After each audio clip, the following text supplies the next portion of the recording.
یہ دو چیزیں ایسی ہوئی ہیں، political isolation of Quraysh and economic blockade of Mecca, جس کے نتیجے میں مکے والے جو ہیں یوں سمجھیے کہ تنگ آمد بجنگ آمد، ورنہ مکے والوں کی طرف سے کوئی آغاز ثابت نہیں ہے تاریخ میں کہ حضور کے اور مسلمانوں کے مکے سے جانے کے بعد ان کی طرف سے کوئی ابتدا ہوئی، کوئی انیشیٹو لیا گیا۔ وہ واقعات خاص طور پر ایسے ہو گئے کہ ایک چھوٹا سا آپ نے ایک دستہ بھیجا تھا نخلا، اور یہ نخلا جو ہے یہ مکے اور طائف کے مابین، اور وہاں مٹ بھیڑ ہو گئی، جو مسلمان وہاں بھیجے گئے تھے ان کے کفار کے ساتھ، وہاں ایک مشرک مکے کا مارا گیا، ایک کو انہوں نے قید کیا، ساتھ لے آئے کچھ سامان جو ان کا تجارت تھا وہ بھی لے آئے، وہ مال غنیمت سمجھ کر۔ تو حضور اگرچہ ناراض ہوئے کہ میں نے تمہیں لڑنے کا حکم نہیں دیا تھا، میں نے اس لیے بھیجا تھا کہ وہاں رہو اور قریش کی نقل و حرکت سے ہمیں مطلع کرتے رہو، لیکن اب سچویشن پیدا ہو گئی، گویا کہ یہ چاہے ارادہ تھا یا نہیں تھا، ڈی فیکٹو شکل یہی ہوئی کہ اقدام ہو گیا مسلمانوں کی طرف سے، اب آغاز ہو گیا مسلمانوں کی طرف سے۔ ادھر جب ابو سفیان لے کر جا رہے تھے بہت بڑا قافلہ شام کی طرف، تو حضور نے اس کا تعاقب کیا، لیکن وہ تیزی سے نکل گئے تھے۔ لیکن جب واپس آ رہے تھے اور 50,000 دینار کا سامان تھا ان کے قافلے کے اندر، بہت پدا پدا قافلہ، انہیں یہ خطرہ ہوا کہ اب پھر محمد صلی اللہ علیہ وسلم اور ان کے ساتھی کہیں لوٹیں گے ہمیں اور ہمارے اوپر حملہ کریں گے، روکیں گے ہمارا راستہ۔ تو انہوں نے یہ دوہری حکمت عملی کی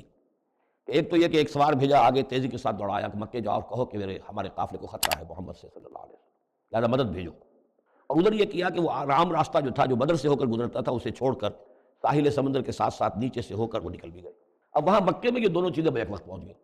ایک طرف وہ نخلا سے لوگ روتے پیٹتے چیختے چلاتے ہمارا آدمی مار دیا محمد کے آدمیوں نے، وہ آ گئے، ادھر سے وہ آ گیا جو ابو سفیان کا بھیجا ہوا تھا ایلچی کہ دوڑو دوڑو دوڑو تمہارا قافلہ محمد لوٹنے والے ہیں، یہ ہے اور وہ ہے۔ بس وہ وار کرائی وہاں ہوئی اور 1,000 کا لشکر جو ہے وہاں پر جمع کیا گیا اور 900 اونٹ فراہم کیے گئے اور 100 گھوڑوں کا ایک رسالہ تیار کیا گیا اور وہ لوگ مکے سے نکل آئے۔ یہ صورتحال ادھر ہو رہی تھی۔ ادھر یہ ہے کہ حضور صلی اللہ علیہ وسلم نے مدینہ میں پہلے تو یہ فیصلہ کیا تھا کہ اب یہ قافلہ واپس آنے والا ہے تو اب اس قافلے کا تعاقب کریں، ابھی جنگ وغیرہ کا آپ کو گمان نہیں تھا، ابھی مدینہ ہی میں آپ نے یہ جو ہے ایسا ارادہ ظاہر کیا کہ جیسے پہلے بھی گئے تھے جب قافلہ جا رہا تھا شام کی طرف تو تعاقب کیا تھا، ایسے جب آ رہا ہے تو اسے انٹرسیپٹ کریں۔ لہٰذا ایک تو مشاورت ہوئی ہے مدینہ میں، پھر جب کچھ لوگ نکل آئے اور یہ نہیں سمجھا گیا تھا کہ کوئی جنگ ہونی ہے، کوئی بڑا لشکر آ رہا ہے، اس وقت تک اطلاع نہیں تھی، اسی لیے بس جو جس کے ہاتھ میں آیا، کسی کے پاس نیزہ تھا، کسی کے پاس کچھ اور تھا، تلواریں 8 تھیں، گھوڑے کل 2 تھے، وہ چل پڑے۔ چلو اس لیے کہ مسئلہ تو قافلے کا مسئلہ ہے نا، کوئی جنگ تو ہے نہیں، کوئی لشکر وشکر تو آ نہیں رہا۔ جب آپ کچھ سفر طے کر کے مقام صفرا تک پہنچ گئے تو وہاں وحی آ گئی اور آپ کو اطلاع بھی پہنچ گئی کہ ابو جہل جو ہے 1,000 کا لشکر لے کر مکے سے چل پڑا ہے، اور وہی بھی آ گئی، اللہ نے بتا دیا کہ اے نبی اب یہ 2 شکلیں ہیں، جنوب سے مکے کی طرف سے ایک لشکر آ رہا ہے، کیل کانٹے سے لیس ہے، شمال سے قافلہ آ رہا ہے، اور میرا یہ وعدہ ہے